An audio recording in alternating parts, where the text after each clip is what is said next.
ചെറുപ്പക്കാരിലെ പ്രമേഹം വർദ്ധിച്ചു വരുന്ന ഒരു കാഴ്ചയാണ് നമ്മൾ കാണുന്നത്. ചെറുപ്പക്കാരിലെ പ്രമേഹം എന്തുകൊണ്ട് വർദ്ധിച്ചു വരുന്നു എന്നുള്ളതിന് പല കാരണങ്ങളും ഉണ്ട്. പ്രത്യേകിച്ചും പ്രായം ഒരു 14 വയസ്സ് മുതൽ 22 വയസ്സ് വരെയുള്ള കുട്ടികൾക്ക് അല്ലെ ചെറുപ്പക്കാർക്ക് പ്രമേഹം വരുമ്പോൾ നമുക്ക് എപ്പോഴും ഒരു ഡയഗ്നോസ്റ്റിക് ഡിലെമ ഉണ്ട്. അതായത് നമുക്കൊരു തീരുമാനത്തിൽ എത്താനുള്ള ഒരു ബുദ്ധിമുട്ടുണ്ട്.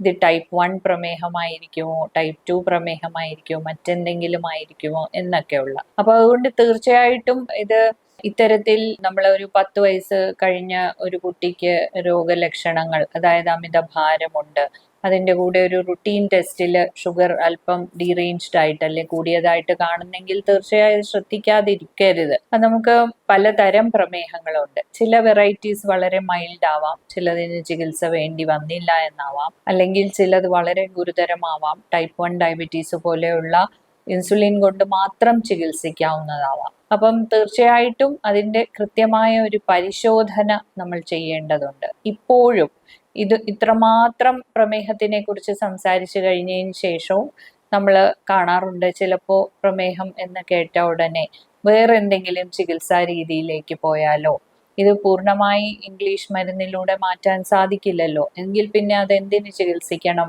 വേറെ എന്തെങ്കിലും ചികിത്സാ മാർഗങ്ങൾ നോക്കാം, അല്ലെങ്കിൽ മുഴുവനെ മാറിക്കിട്ടുമോ എന്നൊക്കെയുള്ള ചോദ്യങ്ങളുമായിട്ട് മറ്റ് ചികിത്സാധാരകളെ ആളുകൾ സമീപിക്കുന്നതായിട്ട് കാണാറുണ്ട്. പക്ഷേ കൃത്യമായ ഡയഗ്നോസിസ് അല്ലെങ്കിൽ കൃത്യമായ ഒരു പരിശോധനയിലൂടെ ഏത് ടൈപ്പ് ഓഫ് ഡയബറ്റീസ് ആണെന്ന് അറിയാനുള്ള ഒരു സാഹചര്യം നമുക്കിന്നുണ്ട്. അത്തരത്തിലുള്ള പരിശോധനകളിലൂടെ ഇൻസുലിൻ്റെ കുറവ് അല്ലെങ്കിൽ ഇൻസുലിൻ ധാരാളമായി ഉണ്ടായിട്ടും ഇൻസുലിൻ പ്രതിരോധമാണോ കാരണം എന്നൊക്കെയുള്ളത് നമുക്ക് കണ്ടുപിടിക്കാൻ സാധിക്കും.